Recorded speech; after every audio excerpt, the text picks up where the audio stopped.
Welcome to Pakistani real reaction. तो कैसे हैं आप सब? उम्मीद है आप बढ़िया होंगे और मजे में होंगे। मेरा नाम है मुदस्सिर, मैं हूं बशीर। सो गाइस, आज की वीडियो एक बहुत ही ज्यादा अच्छी वीडियो होने लगी है, बहुत ज्यादा इंटरेस्टिंग वीडियो भी है। तो वीडियो का जो टाइटल है वो है भारत ने आज सबका मुंह बंद करवा दिया। अब टाइटल यही लिखा है कि भारत ने आज सबका मुंह बंद करवा दिया। अब हुआ क्या है, सब में कौन आते हैं, मतलब शायद कंट्रीज क्या हुआ है, क्या किस सीन तरह हुआ हुआ है, है, वो भी तो मतलब ये पहले वीडियो देखेंगे, उसके बाद सही से आइडिया होगा। ओरिजिनल वीडियो का लिंक मिल जाएगा डिस्क्रिप्शन में। हिंदी नॉलेज शो का वीडियो है, इनका चैनल लाजमी सब्सक्राइब कीजिएगा। आपको बेस्ट किस्म की मतलब डिफेंस से वीडियो मिलेंगी सारी। तो देखते हैं मतलब क्या हुआ है पूरा सीन। तो जल्दी से वीडियो स्टार्ट करते हैं, काउंट डाउन करते हैं 3, 2, 1 एंड स्टार्ट। नमस्कार दोस्तों, स्वागत है आपका हिंदी नॉलेज शो में। तो दोस्तों, ये बात कोई ढके छुपी नहीं है कि अमीर यूरोपियन देश ये भारत को आज भी उसी नज़र से देखते हैं जिस नज़र से हमें आज़ादी के पहले देखा करते थे। आज भी मुंह पे इनकी अच्छे यही हैं, भारत तो मैं की छवि है शुरू कि जी भारत सपेरों का देश है, गरीब मुल्क है, भारत कभी इनकी बराबरी नहीं कर सकता। लेकिन आज जो भारत ने किया है ना, ये पागल वो है। अपने आप में बहुत ज्यादा ऐतिहासिक है। दरअसल आपको मैंने अभी कुछ घंटे पहले वीडियो बनाकर बताया था कि भारत पहली बार इतिहास में 600 अरब डॉलर का आंकड़ा पार कर चुका है। और भारत के अलावा दुनिया में सिर्फ 4 ही देश हैं जिनके पास 600 अरब डॉलर से ज्यादा का विदेशी मुद्रा भंडार है। भारत आज की तारीख में रूस के साथ संयुक्त रूप से चौथे स्थान पर है। और सबसे खास बात यह है कि जो टॉप 5 देश है ना, उसमें से आपको एक भी देश यूरोपियन यूनियन का सदस्य नहीं दिखेगा। पहले नंबर पर इसमें आता है चीन, दूसरे पर है जापान, तीसरे नंबर पर है स्विट्जरलैंड। लेकिन स्विट्जरलैंड आपको बता दूं कि यूरोपियन यूनियन का सदस्य नहीं, वो न्यूट्रल है। और फिर चौथे नंबर पर आता है भारत और रूस संयुक्त रूप से। और इतना ही नहीं, जो ये 600 अरब डॉलर का आंकड़ा है ना, आपको एक खास बात बता दूं कि यूरोप में आधे देश ऐसे हैं जिनकी टोटल इकोनॉमी 600 बिलियन डॉलर नहीं है।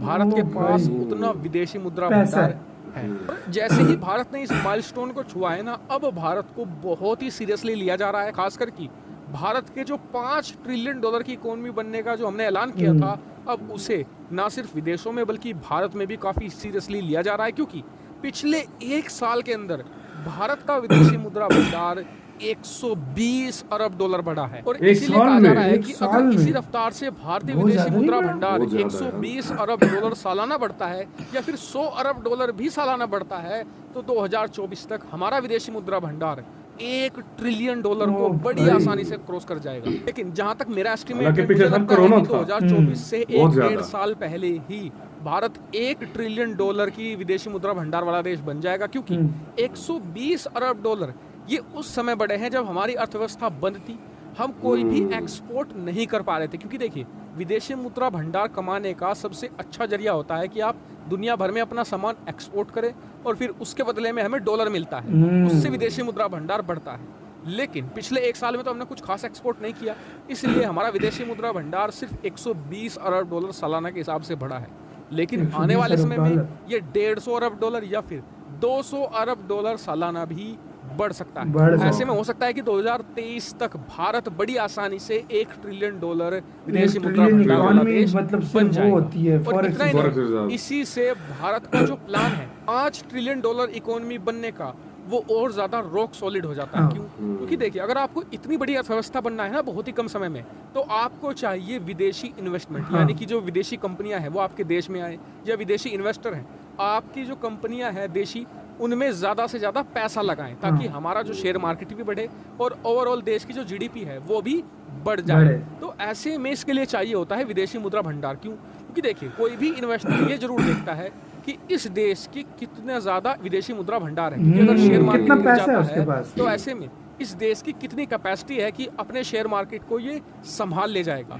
अगर हमारा विदेशी मुद्रा भंडार मान लीजिए कि अगले साल तक 700-800 बिलियन डॉलर पहुंच जाता है, तो विदेशी जो इन्वेस्टर हैं उनमें काफ़ी ज़्यादा कॉन्फिडेंस आ जाएगा भारत में इन्वेस्ट करने को लेकर। और इसी वजह से जो भारत का 5 ट्रिलियन डॉलर इकोनॉमी का जो प्लान है वो और ज़्यादा रॉक सॉलिड हो जाएगा और वो बहुत ही आसानी से अचीव किया जा सकता है। और देखिए, मैं आपको पिछले 1 साल से कहता आ रहा हूँ कि आप देखेगा कि जो लोग भारत की आलोचना कर रहे हैं ना, कल को वही भारत की तारीफ करेंगे। आपने देखा भी है पिछले कुछ समय में, जब पिछले साल मार्च से लेकर सितंबर अक्टूबर तक कोरोना पूरे जबरदस्त अपने उफान पर था, तो भारत की भर भर कर आलोचना हुई। लेकिन नवंबर दिसंबर आते ही वही विदेशी एजेंसियां और वही भारतीय आलोचक जो भारत में रहते हैं वो खुद कहने लगे कि जी भारत की इकोनॉमिक ग्रोथ तो आने वाले सालों में 10-12% हर सालाना होगी। और अब जब दोबारा फिर से कोरोना आया, फिर हल्का सा डिप लिया, ये फिर बाहर निकल गए कि जी हाँ भारत तो डूब गया। बातें करने वाले बहुत आ जाते हैं। 1-2 महीने बाद ही ये भारत की इकोनॉमिक ग्रोथ को कहेंगे कि छप्पर फाड़ दिया, 15-16% की ग्रोथ करेगा भारत। इसलिए आप निश्चित रहिए, पॉजिटिव रहिए, भारत यहाँ पर सुपर पावर निश्चित तौर पर बनेगा। वो तो लाजमी है। ऐसा हो सकता है कि साल 6 महीना इसमें लेट हो जाए, लेकिन इकोनॉमिक सुपर पावर भारत की डेस्टिनी है बनना। इस पर आपका क्या मानना है कमेंट करके जरूर बताएगा, और हाँ वीडियो को शेयर भी कीजिएगा और चैनल को सब्सक्राइब भी कीजिएगा। इसी के साथ हुई ये वीडियो खत्म। तो यार जैसा कि आप लोगों को पता है मतलब ये वाकई में बात है, ये जो G7 की कंट्रीज है ना, जो अभी मीटिंग भी चल रही है G7 की, पता नहीं क्यों बीच में अमीर कंट्रीज मिलके बने हुए हैं असल में उसमें इंडिया को रखना चाहिए, लेकिन वो लोग नहीं रख रहे क्योंकि इंडिया की जीडीपी टॉप 5 में आती है। तो मैं ये सोच रहा हूँ कि मतलब इंडिया, चाइना, इन कंट्रीज को क्यों उन्होंने नहीं रखा। यार असल में पता है क्या बात यह है कि जिस तरह पिछले साल कोरोना आया था ना, तो कितने लोग बोलते थे, मतलब ये यूरोपियन कंट्रीज वाली पहले बढ़ चढ़कर बोल रहे थे कि इंडिया 20 साल पीछे चला गया, 15 साल पीछे चला गया, रिकवर नहीं होगा, वो होगा। जब इंडिया ने कोरोना पर काबू पाया, उसके बाद जब कोरोना की मतलब जब वैक्सीन बनी, इंडिया की इकोनॉमी ने जब बूस्ट पकड़ा, तो फिर यही बोल रहे थे, कहते हैं कि इंडिया जो है ना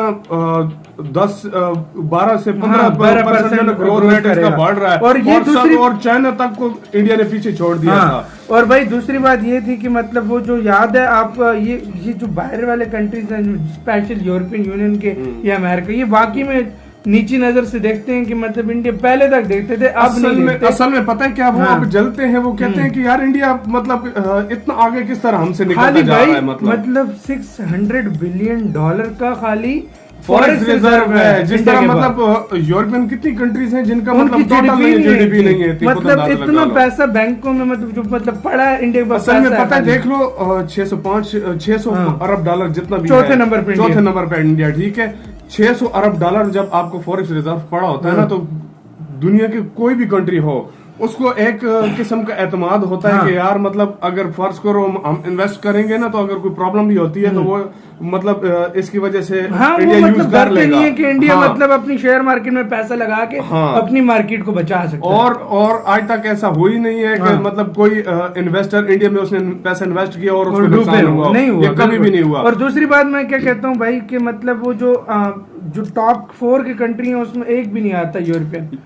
टॉप 5 के मतलब टॉप 5 एक मतलब नहीं आ रहे, आप खुद अंदाजा लगा रहे हैं, मतलब खुद अंदाजा लगा और फिर भी वो कहते हैं कि G7 बना के बैठे हैं अपने मतलब अपने आप को बड़ा जो है ना पावरफुल समझा हुआ। और दूसरी बात ये है कि अभी जब कोरोना आया तो फिर से लोग बोल रहे थे कि इंडिया ये है वो है, मतलब इंडिया पीछे चला जाएगा, इंडिया में बहुत मसला हुआ, लेकिन फिर अब इंडिया ने देख लो कोरोना पर किस तरह काबू पाया। अगर सीरियसली कोरोना ना होता ना तो अभी 16 डबल डिजिट की ग्रोथ इंडिया ने पकड़ी, अभी भी पकड़ लेंगे, क्योंकि अभी 1-2 महीने तुम देख लो, जब पिछले साल कोरोना खत्म हुआ था ना, 2 महीने के अंदर इंडिया का फॉरेक्स रिजर्व कहाँ चला गया था और ग्रोथ रेट कहाँ चला, मतलब खुद सोच लो कहाँ चला। कोरोना के अंदर इतना मतलब बड़ा है और 1 ट्रिलियन तक 2023-24 तक पहुंच जाएगा।